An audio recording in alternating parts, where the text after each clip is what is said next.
جب پیسوں کی ضرورت ہو نا تو پیسے اللہ کی راہ میں دیا کرو۔ یہ بات پڑھنے سے آپ کو بہت عجیب سی لگی ہوگی کہ جب پیسوں کی قلت ہے تو پیسے کیوں خرچ کریں؟ سب سے اہم پوائنٹ جو ہمارے دین کو سب سے زیادہ مضبوط کرتا ہے وہ ہے صدقہ۔ اپنے جیب خرچ میں سے 50 روپے آپ ہر مہینہ اللہ کی راہ میں خرچ کر کے دیکھیں، آپ کی جیب کبھی بھی خالی نہیں رہے گی۔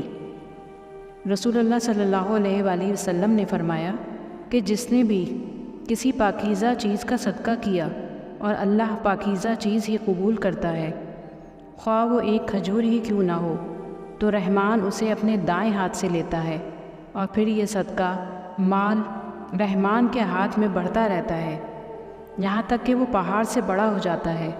جیسے کہ تم میں سے کوئی اپنے گھوڑے کے بچے یا گائے کے بچے کو پالتا ہے۔ یعنی جب آپ اللہ کی رضا کے لیے کوئی چیز قربان کرتے ہیں تو اللہ اس چیز کا اجر آپ کو لائف ٹائم کے لیے دیتا ہے۔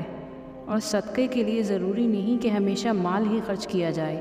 اگر آپ میں اتنی حیثیت نہیں ہے تو مسکرا دینا بھی صدقہ ہے، کسی کو اللہ کے لیے وقت دینا بھی صدقہ ہے، راستے میں پڑے پتھر کو اس نیت سے اٹھا دینا صدقہ ہے کہ کہیں یہ کسی اور کو نہ لگ جائے۔ خون پسینہ بہا کر اللہ کو خوش کرنے کے لیے حلال کمانا بھی صدقہ ہے۔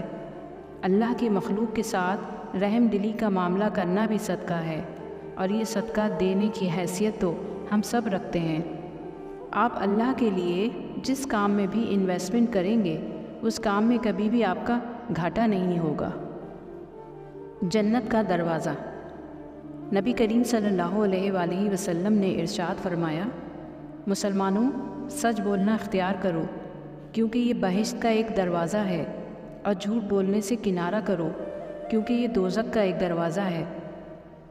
نجات کا راستہ۔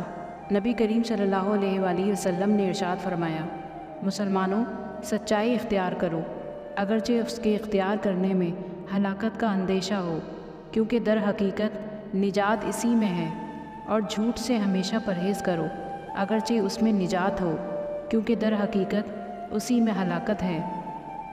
وعدہ قرض ہے۔ نبی کریم صلی اللہ علیہ وآلہ وسلم نے ارشاد فرمایا، وعدہ ایک طرح کا قرض ہے، کم بختی ہے اس کی جو وعدہ کرے پھر اس وعدے کے خلاف کرے۔ وعدہ پورا کرنے کی سچی نیت۔ نبی کریم صلی اللہ علیہ وآلہ وسلم نے ارشاد فرمایا، جو مسلمان اپنے مسلمان بھائی سے وعدہ کرے اور اپنے دل میں یہ نیت رکھتا ہو کہ اس کو پورا کرے گا، پھر وقت پر اس کو پورا نہ کر سکے تو اس کے ذمے کوئی گناہ نہیں۔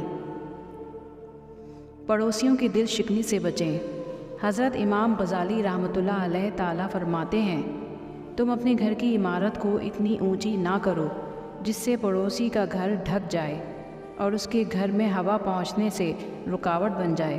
البتہ پڑوسی تمہارے گھر کے اونچا کرنے پر راضی ہے تو کوئی حرج نہیں ہے، اور اپنی اونچی اونچی عمارتوں کے ذریعے غریب پڑوسی کو مت ستایا کرو کہ اس کا گھر بیکار نہ ہو جائے اور اس کے گھر میں دھوپ اور ہوا داخل نہ ہو۔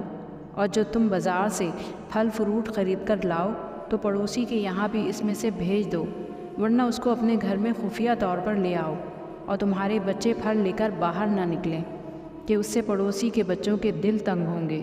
اور اپنی پکی ہوئی ہانڈی سے اور اپنے پکوان کی خوشبو سے پڑوسی کو مت ستاؤ۔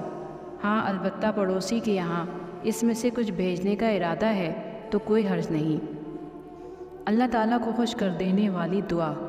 حضور نبی کریم صلی اللہ علیہ وآلہ وسلم نے ارشاد فرمایا، تمہارا رب اپنے بندے سے خوش ہوتا ہے جب وہ یہ پڑھتا ہے، رب اغفر لی ذنوبی انہ لا یغفر الذنوب غیرک، اے میرے پروردگار میرے گناہوں کی بخشش کر دیجئے کیونکہ آپ کے سوا کوئی گناہوں کو معاف کرنے والا نہیں۔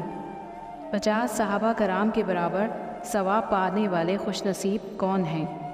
حضور نبی کریم صلی اللہ علیہ وآلہ وسلم نے ارشاد فرمایا، ایسے دن بھی آنے والے ہیں کہ اس وقت صبر کرنا، دین پر جمے رہنا، انگارے کو مٹھی میں پکڑنے جیسا مشکل کام ہوگا۔ اس دور میں دین پر عمل کرنے والے کو تم جیسے 50 عمل کرنے والوں کے برابر ثواب ملے گا۔